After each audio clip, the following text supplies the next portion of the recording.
भारत दुनिया की दूसरी सबसे बड़ी जनसंख्या वाला देश। भारत की आधी से ज्यादा जनसंख्या उत्तरी भारत के मैदान में निवास करती है, जिसको पालती पोसती है भारत की सबसे बड़ी और पवित्र नदी गंगा। यहाँ इसे माँ का दर्जा प्राप्त है और लोग इसकी पूजा करते हैं। लोगों का उद्धार करने वाली गंगा आज खुद समस्याओं से घिरी है। पहला प्रदूषण और दूसरा ग्लोबल वार्मिंग। ग्लोबल वार्मिंग के कारण गंगा का स्रोत यानी गंगोत्री ग्लेशियर, जो हिमालय क्षेत्र में सबसे बड़ा ग्लेशियर है, तेजी से घट रहा है।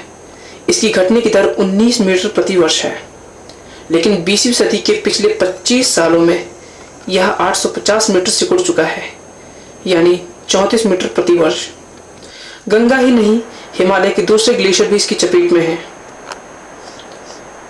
ग्लोबल वार्मिंग का आशय धरती के औसत तापमान में प्रतिवर्ष वृद्धि होना है, जिससे मौसम चक्र में बदलाव आया है। ग्लोबल वार्मिंग के लिए उत्तरदायी गैसें जैसे carbon dioxide, methane, carbon monoxide, chlorofluorocarbon और नाइट्रस ऑक्साइड हैं।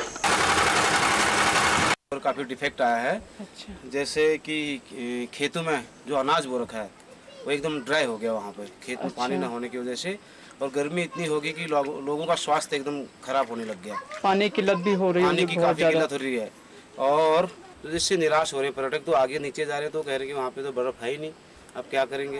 पहले पिंडारी ग्लेशियर कितना फैला था?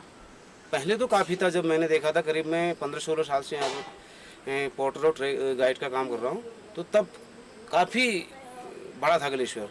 अभी तो काफ़ी तब से शायद 15-16 मीटर पीछे हट गया मेरे देखते देखते, मतलब 8-10-15-16 सालों में। अच्छा। इतना फर्क आ गया ग्लेशियर के ऊपर। यहाँ पे तो कुछ नहीं बेटा, गंगोत्री की तरफ ऐसा है अच्छा। कि जहाँ पर मैक्सिमम लोग कितने जा पाएंगे पर डे, अच्छा।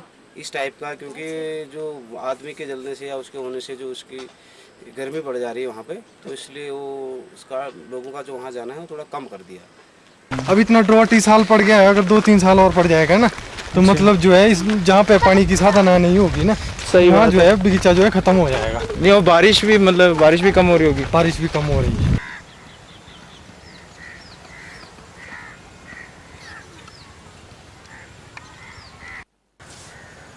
इन हानिकारक गैसों के उत्सर्जन के लिए मानव भी जिम्मेदार है। वातावरण में कार्बन उत्सर्जन का मुख्य स्रोत फैक्ट्रियों और बिजली उत्पादन संयंत्रों में जीवाश्म ईंधनों के जलने से हुआ धुआं है, तथा अकेले 20% कार्बन उत्सर्जन वाहनों द्वारा छोड़े गए धुएं से होता है। मीथेन गैस, जो कार्बन डाइऑक्साइड से 20 गुना ज्यादा प्रभावी है, सड़ रहे कचड़े, कीचड़ और दलदली ज्वालामुखी से आता है, जो एक प्रभावी ग्रीन हाउस गैस है। यदि हम भारत की बात करें तो भारत में ग्लोबल वार्मिंग का सबसे ज्यादा प्रभाव समुद्र तल से कम ऊंचाई वाले स्थानों पर पड़ेगा। समुद्र का जल स्तर 2 मीटर भी बढ़ने पर लक्षद्वीप और अंडमान निकोबार द्वीप समूह जैसे छोटे द्वीप पूर्णतः डूब सकते हैं। लेकिन सबसे ज्यादा असर मुंबई, कोलकाता और चेन्नई पर पड़ेगा। इन शहरों में और इनके आसपास बहुत लोग रहते हैं। इन शहरों के डूबने से करीब 9 करोड़ लोग प्रभावित होंगे। मौसम में आ रहे बदलावों के कारण गर्म हवाओं और चक्रवातों का खतरा भी बढ़ गया है। इसी के साथ ही समुद्री कछुए, उत्तरी अटलांटिक व्हेल, पांडा, ओरेंगुटान, अफ्रीकन हाथी, ऑस्ट्रेलियन मेंढक और भारतीय बाघ, ये सब ग्लोबल वार्मिंग की मार झेल रहे हैं। ग्लोबल वार्मिंग का सीधा संबंध हमारी जनसंख्या वृद्धि से भी है।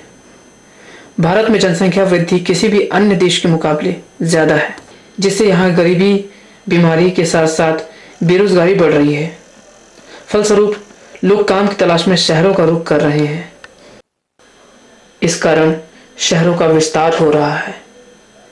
अगर समय रहते हम नहीं जागे तो शायद हमें और भयंकर परिणाम के लिए तैयार रहना होगा। इसके लिए हम अपनी तरफ से भी कार्बन उत्सर्जन में कटौती कर सकते हैं। जैसे जब जरूरत ना हो तो घर के पंखे, लाइटें और टीवी बंद कर दें। परंपरागत बल्ब की जगह CFL का प्रयोग करें। इससे 20% विद्युत की बचत होगी।